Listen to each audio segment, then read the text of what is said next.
Well, what's up, guys? Welcome back. This time, your boy again, Adamslink. How you guys doing? Welcome to another video. And good morning, good afternoon, good evening, depending on where you are watching this video from. I hope you guys are doing okay. Well, currently, today is 20 October 2022, and of course, you know what that date start from. 20 October 2020. You know exactly what happened. The toll gate, Lekki toll gate, and the Endsars period. Of course, one thing about us is that we easily forget. We easily forget the things that have happened to us. We forgot those times during the Endsars, the palliative that were discovered. We forgot those times. We forgot everything. Now you will see some people still rooting for some presidential candidates, still rooting for some political parties. Forget totally. Although we are talking about Endsars now, we are talking about Lekki massacre today, but after 24 hours, we those people talking about it will still go about supporting whoever they want to support. You know, it's quite unfortunate, but that is just how it is. And I want to use this opportunity to really acknowledge comedian Macaroni and also Falz, the bad guy. They stage protest in Lagos currently, and just to remember, it's not as if it's a protest that destroying things. So, although police were there to tear gas the youth that were protesting, but it was a peaceful movement. It's not even a protest, a peaceful movement, just to remember what happened on that day. And whether we like it or not, a day will come, a president in this country, we officially declare that date to be Endsars Day. And people will be able to go about on a peaceful movement and no police will interrupt them. A day will come. Although this present government won't want to acknowledge it, and maybe the next government will not also want to acknowledge it, but a day will come that a government will decide to recognize that day as a Endsars period, the Endsars Day. But I want to, like I've said before, really give kudos to the likes of Mr. Macaroni and Falz, the bad guy. You know, during that time, they really did their best. And while responding to this, rude boy Psquare said, by now, the C90 palliatives will have been in a process of repackaging because that was purpose of hiding them, to use them this period. Meanwhile, flood everywhere. They are not saying anything. No relief material. We are still going to discuss about the flood. And we saw how the thing is ravaging some parts of Nigeria. And I like what Rude Boy said. Obviously, I like exactly what he said. You know, during those times, the Endsars period, the palliative that were discovered. Some presidential candidates some officials were able saying that they wanted to share it on their birthday. Some were saying they just kept it there. Something that was given during the C19 period. This guy kept it. It was discovered during the Endsars period that government will release money, will release billions, materials for Nigerians. Some government officials will hide them in a store. Awaiting this year, 2023, presidential race or government or any political race, so that they can start sharing them, repackaging them and sharing them to the public. Man, Nigerians are wicked. Nigerians are wicked. We are wicked to ourselves, honestly. Well, I like what Rude Boy Okoye said about that palliative. And meanwhile, talking about the flood, of course, we saw what is happening, and my condolences goes to all those people affected in Nigeria. And we saw how, in case you guys do not know how this whole flood started, because I also did some research again to check. According to The Nation, they said the flooding has been linked to heavy rainfall, overflow of local rivers, and the devastating impact of climate change, but mostly to the release of excess water from the Langdo Dam in northern Cameroon. NEMA, in a press statement on September 19, said the Lando Dam operators in the Republic of Cameroon have commenced the release of excess water from the reservoir by September 13, 2022. And they said, we are aware that the released water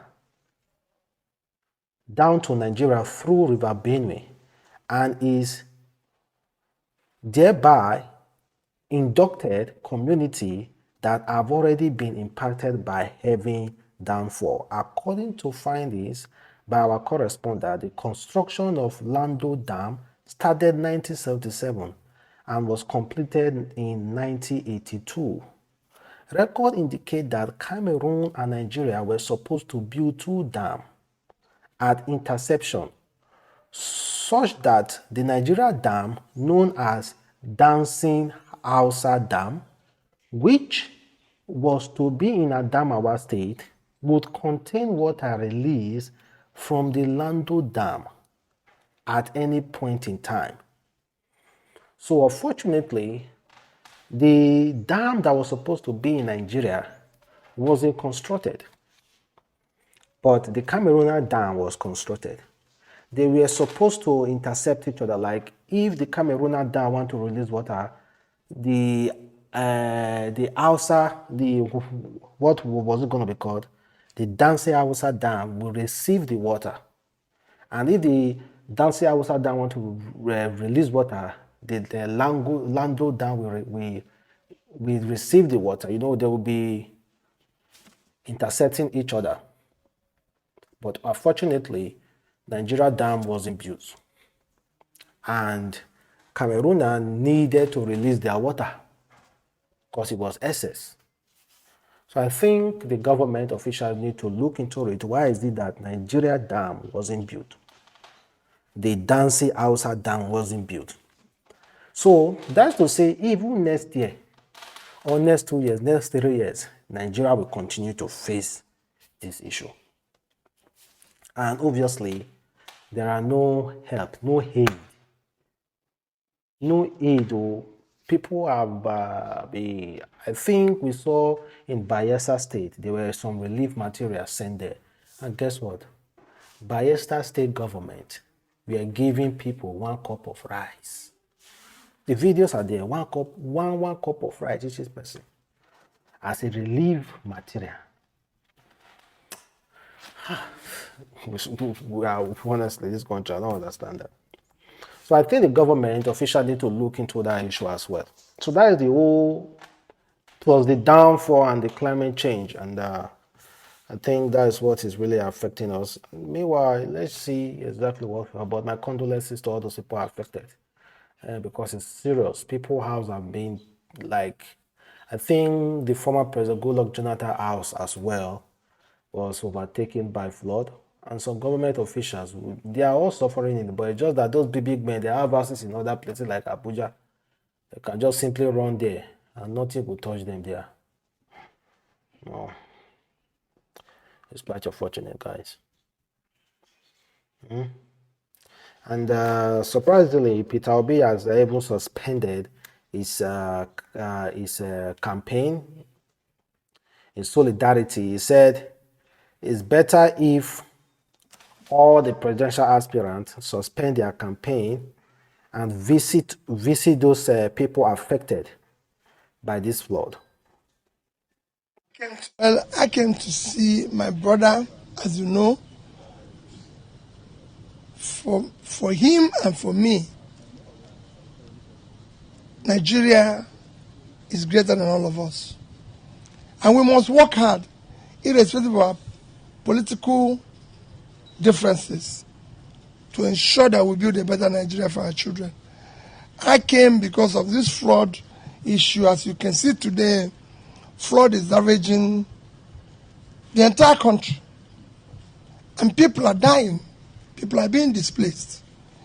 I personally stopped and told my people, no more campaign, until we're able to visit some of the sites, at least sympathize with those who are going through problems. And I came to take his permission to ask him that I want to visit some of the sites in Benue, as I'm going to do in 1 or 2 other states. I'm also calling other presidential candidates to stop. Let's see what we can do. If we can buy our funds for millions of naira, we should have some little things to go now that people are suffering and say, at least show sympathy with them, and then we can continue. He's been blasted for that by, is it blasted by Reno Mokore for saying he want to visit those sites? And meanwhile, Reno Mokore's presidential candidate, the person that is supporting Atiku, is in Paris enjoying himself. Well, I'm going to read some few things coming from Reno Mokore. He said, Obi is from Anambra, Arira. A pregnant northerner was killed with her 4 kids in Adamawa. In Anambra, Obi did not suspend campaign to visit her family. Unknown gunmen killed 100 people in Anambra in 2020. Obi did not suspend campaign. Flood occurred. Obi decided to do high service. Hear what Reno Mokore talk. He also said, other than high service, exactly how does Obi want to help flood victims? In Governor Anambra, what did he do to prevent flooding? Tinubu built modern drainage system in Lagos to mitigate flood. Meanwhile, Obi focused on a beer bureau to employ 60% of Anambra people. Over 100 people killed in Adamawa in 2020 alone, including lawmakers, soldiers, police, and INEC officers. Why has Obi not suspended his campaign to go and help Anambra? You say he is not the governor of Anambra. Those flooded states, don't they have governors? You see Reno Mokore all the way from the UK. They talk about what is supposed to happen for Nigeria. They tell it will be on how he go to visit this, he no go to visit that. So what is he not saying that he shouldn't visit? That is good to other presidential candidates, they just visit those flooded area. What is he not saying? What is his solution? You see, because of politics, politics has overshadowed people's mind, overshadowed what, like money and politics. You did all the way to in London, like say, you know, they see flood, every year street for you. You they dictate how people want to live their life for Nigeria. Meanwhile, his own presidential candidate, Atiku Abubakar, is in Paris enjoying himself, although it was rumored that he went to take some medical assistance and all the rest. But no, he is fine. He's just enjoying himself over there. Well, it's quite unfortunate though. So, let me know exactly how you feel. And one of the most ridiculous news today is about China. So they say China has opened a police station in Nigeria. I don't know why, I don't know how, I don't know when. But according to the headline, they say China opened police station in Nigeria, and not only in Nigeria, it also opened apparently in Tanzania as well. However, according to BBC News, they said China opened station in Africa, including Tanzania, and we had the one that they opened in Nigeria. Meanwhile, China embassy in Tanzania immediately rebuked this headline. They said, "You are fabricating stories, not covering news. This is a vivid case to show how BBC spends disinformation about China to divide China-African relations. Actually, China and Tanzania enjoy long-lasting friendship in all areas, which cannot be shaken by rumor and slander. But what about in Nigeria? Is it that you guys don't really open a police station for Niger? Let us know, guys, because the thing, if if let us say if that thing is actually true, we in Nigeria were asking for state policing. You guys don't give us state police as a federal government. You guys are allowing China to come and open their own police station in Nigeria. For what reasons? For what reason will a country, is it that we are not competent enough to handle China's case here in Nigeria? For what reasons? For what reasons? It's disturbing. That news is really, really disturbing. You guys might take it as a mere discussion, but it's really, really disturbing. And also check out this Chinese national who was jailed for 5 years for illegal mining in Nigeria. I'm happy that I was jailed for 5 years, but don't you think that 5 years is way too small? Just imagine Nigeria carrying cocaine to Indonesia.